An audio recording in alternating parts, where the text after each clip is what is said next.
Стрельба под Москвой, массовое отравление на Урале. Беженцев под Курском оставили без еды. Это новости «Воздух» на канале Ходорковский Лайв. Меня зовут Василий Азаров. Ставьте лайк, и мы начинаем. В подмосковных Химках мужчина в камуфляже и с шевроном Z открыл стрельбу из пистолета с балкона жилой многоэтажки. Рядом с домом номер 68 на улице Молодежная дошкольное отделение 31-й школы. Напуганные выстрелами очевидцы вызвали полицию. Стрелка задержали. Им оказался 33-летний житель Пензенской области. Предмет, похожий на пистолет, изъяли. Никто не пострадал. В МВД отчитались, что идет проверка, обстоятельства выясняются. И к другим происшествиям. В Пермском крае массовое отравление. Пострадали больше 30 человек, включая детей. У них кишечная инфекция. Все они покупали шаурму в киоске «Космос» на улице Коммуны в городе Кунгур. 10 пришлось увезти в больницу, включая детей 13 и 15 лет. Остальных после оказания медицинской помощи отпустили домой. Как пишет близкий к силовикам телеграм-канал «Шот», владелец заведения 32-летний предприниматель Шухрат Имомов. Теперь ему грозит до 2 лет колонии за оказание услуг, не отвечающих требованиям безопасности. Оба его киоска закрыты, а Роспотребнадзор проводит проверку. Это уже второй случай массового отравления в регионе с начала года. До этого люди травились в Перми. Там десятки жителей пострадали от продукции сетевой пекарни «Хлебница». У них выявили сальмонеллез.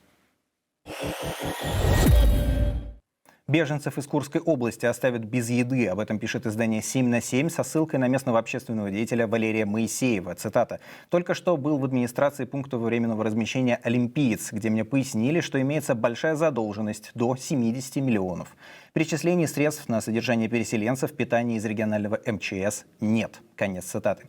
В Рио губернатор региона Александр Хинштейн на момент записи выпуска пока не комментировал ситуацию, зато отчитался в своем телеграм-канале кадрами с посещения другого пункта размещения беженцев – Фатеж. Там, по словам Хинштейна, прошла открытая встреча с жителями. Правда, из отчета не ясно, что же главе региона говорили эти жители. На кадрах есть только фрагмент выступления самого чиновника, а на протяжении остального видео только играет музыка.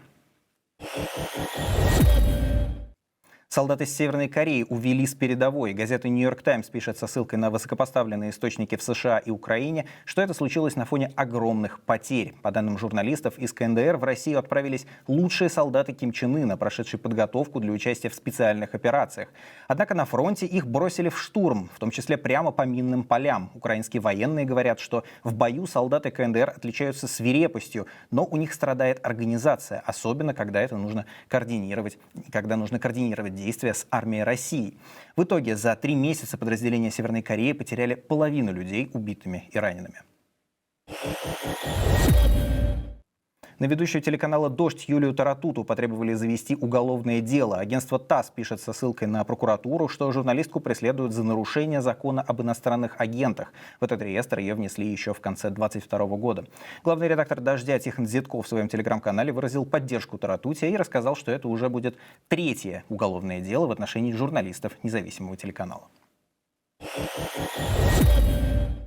Известная юристка и правозащитница Мария Чищилова годами работала в правозащитных организациях, спасала геев из Чечни, помогала жертвам репрессий и расследовала случаи насилия. Среди ее знакомых российские журналисты, адвокаты, активисты. Казалось бы, история о смелости и самоотверженности. Но журналисты издания «Важные истории» провели расследование и пришли к выводу. Чищилова подделывала документы, придумывала легенды о своем прошлом и скрывала связь с силовиками. Она входила в доверие к правозащитникам, осыпала журналистов подарками, организовывала конференции, после которых участницы жаловались на симптомы отравления. Ее дядя – высокопоставленный полковник МВД, а брат – бывший сотрудник ФСБ. Как следует из публикаций «Важных историй», Чищилова могла внедриться в правозащитное сообщество, используя манипуляции и подлог, чтобы собирать данные и передавать их силовикам.